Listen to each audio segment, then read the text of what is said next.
Happy New Year, everyone! And with the new year comes all new opportunities for comic book adventures. Today, I got my most recent order of new comics from Dcbs. Check it out.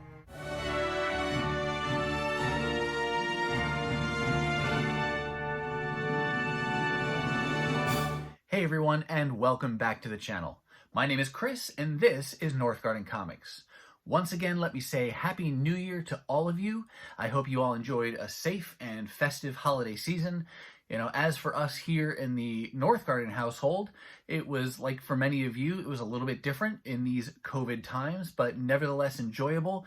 Had some extra time off of work, got to go to a local shop here in my area and did some dollar bin diving in a sale that they were having, but that's for a different time. Today is about new comics because I just got my most recent shipment from Dcbs. That's a service I use to pre-order all of my new comic books, or most of my new comic books. So in just a minute, we're going to swing the camera around and I will unbox this thing and we'll take a look at what I got.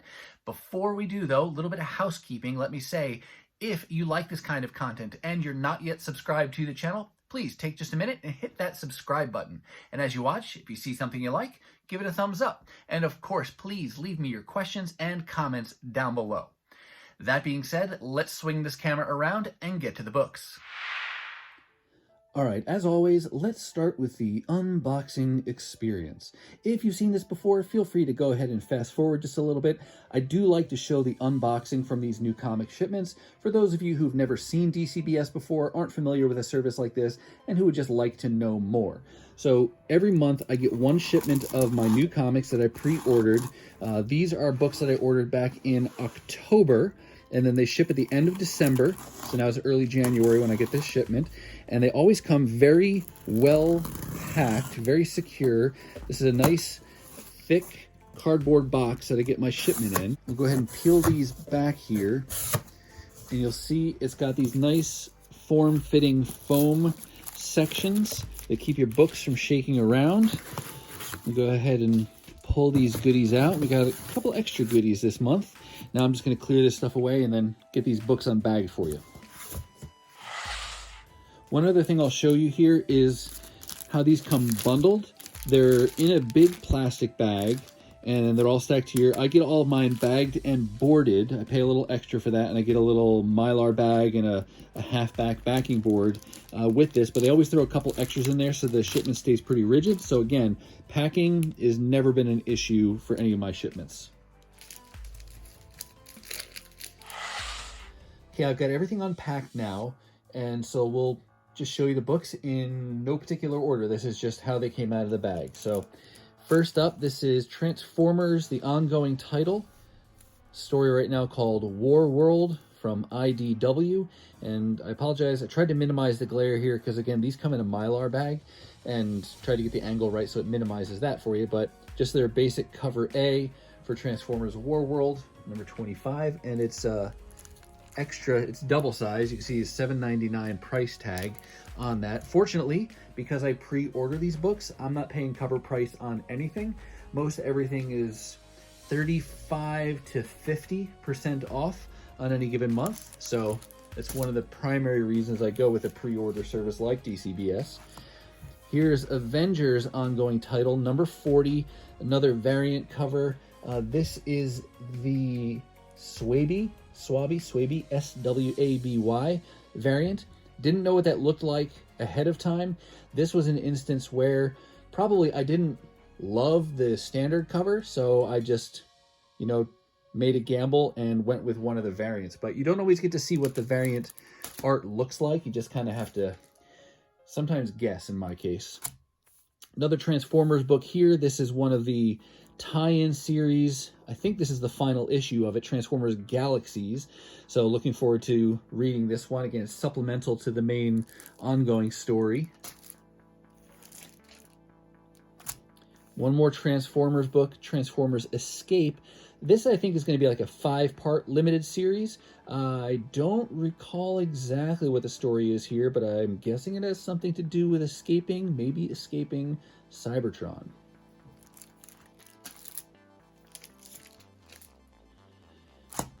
Then we've got Wolverine ongoing, number 8, or legacy numbering 350. This is the Bill Sienkiewicz variant cover. Another one I didn't see ahead of time, but when I saw his name associated with it, I felt like that would be a pretty reasonable gamble, and it's a pretty cool cover.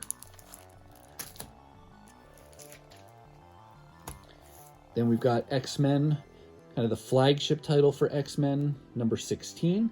Again, these are after the events now of Ten of Swords, which I still have to read, actually. I have on the stack just outside camera range there, back on my shelf, I've got the whole 22-part story of Ten of Swords ready and queued up for me to read in order. Amazing Spider-Man number 55. I'm not even reading this ongoing. I just really liked that cover when I saw it, available for pre-order. So again, at 40 or 50% off, that was an easy choice and just a great cover on that one.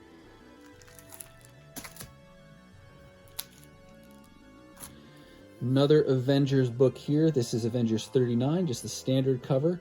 And this is leading into the current story that's going on, this Phoenix-related story. Apparently the Phoenix is coming back to Earth looking for a new host. And I'm guessing Phoenix is setting their sights on the Avengers this time rather than Jean Grey. Here's a book that saw lots of delays. This is part 5 of 5 limited series. J.J. Abrams, Henry Abrams writing it with Sarah Pacelli doing the art. Just called Spider-Man. Haven't read the first 4 parts yet, but now that I have the 5th, I can read all of them, and we'll see what that story's like. Here we have a new X-Men ongoing title that's just starting, obviously, issue number 1, called Sword. I forget what the acronym stands for, but I believe in the aftermath of Empire, I know that there was a run-in with Carol Danvers and Alpha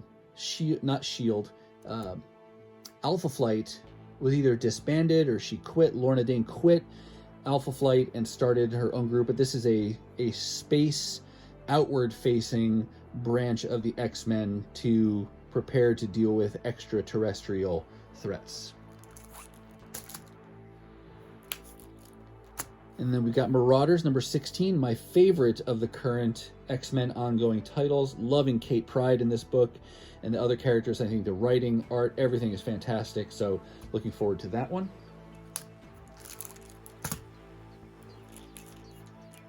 Then we've got Juggernaut. This is a limited series, 5-part limited series, part 4 of 5.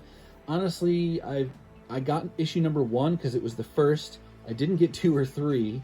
And now I got 4, and I didn't order 5. So I've got a little bit of, back issue filling in to do. I have a feeling I'll be able to find these pretty inexpensively in discount bins in the months to come. So I'll be patient, wait to put those together. I primarily got this because Ron Garney's doing the art, and I like his style. Juggernaut's pretty cool too. I'll give him that. And then the last regular comic here it looks different than I expected. This is Heroes at Home, and look at this. This is teeny, not even a full-size comic book. It's a little square bound. I got it really because it was a sign of the times. I don't know that it's going to be anything spectacular, but we've all gone through and are going through a crazy time with COVID and so much time at home. And so I thought this would be a good way to commemorate. So I'm not even sure what to expect here. So we got Heroes at Home. Being stuck inside isn't easy for anyone, even superheroes. The pages of this book reveal the secret lives of Spider-Man, Hulk, Captain Marvel, Wolverine, Black Panther, Captain America, Venom, and Thor as they quarantine. Spoiler, they're just like us. So probably a little bit humorous in there too, in some of these one-pagers. So that'll be a fun little read. And again, I got this mostly to commemorate this kind of chapter of our lives. And I have this piece of art. Ron Lim did this. I think I had this on a lithograph somewhere here as well.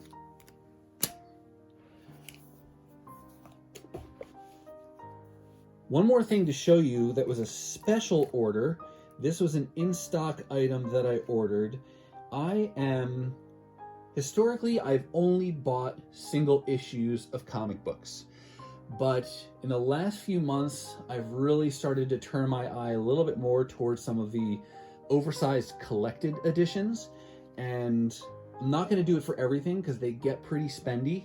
You pretty much should always look to buy them on a discount, is what I've learned from watching some other YouTubers that talk about these things. But even then, you're dropping a pretty penny when you get these. So I'm so far reserving them for my favorite characters and my favorite stories. And one of my absolute favorites, as you probably could have guessed even from watching some of the books I got, is Transformers. And so I have started working on the IDW collection of Transformers. This collects, so far, the first 13 years or so of IDW Transformers stories. There have been 2 phases so far of collected editions. I started with phase 2 primarily because they're all still available, and I didn't want to start down that road of collecting these hardcover editions if I didn't think I could get all of them. Phase 1 was an 8-volume run of collected editions, and it looks like at least 3 of them seem to be out of print. Just a name drop to share with you. If you like or want to know more about collected editions, a channel to check out is one called Near Mint Condition, and I'll put a link to his channel down below. He pretty much exclusively talks about all these collected editions, not just IDW, but Marvel, DC. Gets early looks at some of these books, so it's a great channel, very knowledgeable for you to check out. But I had messaged him about these, and he had said that these collected editions from IDW are supposed to be evergreen, which means they'll be always available, but they were showing out of print. So he was going to reach out to a contact he had at IDW to see what he could find out about, particularly the Phase 1 books, because I would like to have those. And like I said, I don't want to start buying them if it's going to be an incomplete set, because I do own those issues back over here on my shelves in single issue format. So I don't need them. I would just like to have them, and they present really well on the shelf. So I may do a separate video that shows a little bit more as I begin this adventure down the road of collected editions, because there's a couple Marvel omnibus editions that I have pre-ordered, but I won't receive them till later in 2021. So all that to say, this is fantastic. It's an oversized edition. So let me grab a normal size comic book. Oh, here we go. Here's a normal size comic. No, not really. Going back here to Marauders, you can see it's taller, and if I slide it over here to match up with the binding, it's wider. So it's oversized art, and it's just a great presentation for some of my favorite stories and characters of all time. So really happy to have this, and like I said, presents really, really well. Before I wrap this up, I just want to share one last thing I got and tell you one thing that I normally get but was missing from this shipment. First is the previews catalog. I've only been getting this for a few months. I honestly don't know if I'll continue, just because they're pretty big, and I look at them like one time and then they sit on the shelf. And as a collector, I have a hard time getting rid of things, so it's not going to take long for me to have a stack of these that's going to take up more space than I can afford to give to them. So I don't know if I've ordered any more, but I'm probably going to stop. But for those of you who are interested, outside of Marvel and DC, because they have their own previews magazines each month, this will go through just about everything related to comic books and the industry that's coming out. And since this one just came out, so this is January, this is for things coming out in March of 2021. I can see all this stuff online as well, and that's normally where I look, but it is fun to have this. It's like a big catalog to flip through, and you can get their order form as well and place orders for things ahead of time with Diamond. But yeah, it was fun to get for a few months, but I don't think I'll continue, like I said, just because I look at it once and then it just takes up space that I don't really want to get rid of. I do also, and this costs me 99 cents as opposed to the $3.99 cover price that this has, so it's not expensive. The other thing that I normally get but was missing in this shipment is the Marvel specific previews catalog, and I think they sent me a note saying that something about the timing of the release, things like that. I'll probably get it in my next shipment. It'll be late at that point, right? Because I'm going to be pre-ordering my March books this month. So no big deal. I just like to have those because they're a fun little collectible as well. And that's free normally. So that'll come in my next shipment, but wanted to at least, again, tell you about that, even though I didn't have it to show you. All right, that's going to do it for me, and that's going to wrap up this first new comic book haul of 2021. I hope you saw something that you liked. Don't forget to do the YouTube thing, give it a thumbs up, subscribe, and of course, leave me your comments down below. Now, if you're not quite ready for the fun to stop, I have hand-selected a couple videos here that you can click on if you want to see some other comic-related content. As always, thank you so much for watching, and I'll see you next time.